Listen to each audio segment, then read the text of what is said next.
La zone est immense. Elle s'étend sur plus de 4000 km², en Ardèche, dans le Gard, l'Hérault et la Drôme. Dans le sous-sol de ce territoire, le pétrolier Total est à nouveau autorisé à chercher du gaz de schiste. Et même si l'entreprise ne compte pas utiliser son permis dans l'immédiat, les habitants des environs ne veulent pas en entendre parler. Ils se préparent à manifester. Moi, je suis une fille du village et quand j'avais 8 ans, les pétroliers étaient déjà là. On les a vus passer tous les 10, 15, 20 ans et là, ils reviennent encore. Je crains une pollution de l'environnement, un changement de vie total. Pour ses opposants, si Total découvrait du gaz de schiste, il serait difficile d'en empêcher l'exploitation.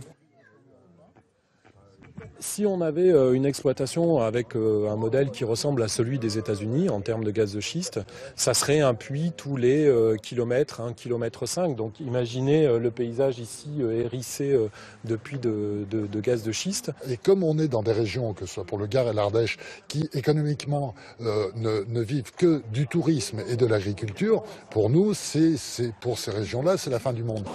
L'exploitation du gaz de schiste a commencé dans les années 2000 aux États-Unis. Le gaz naturel est emprisonné à 3000 mètres de profondeur dans la roche-mère. Pour aller le chercher, une seule méthode, la fracturation hydraulique. On injecte un mélange d'eau, de sable et de produits chimiques à une pression colossale, très profondément, pour fracturer la roche. Une fois le sous-sol fissuré, le gaz est pompé en surface. Une méthode critiquée pour ses conséquences. La pollution de la nappe phréatique au méthane dans le Dakota, ou les tremblements de terre à répétition, comme ici, dans l'Oklahoma.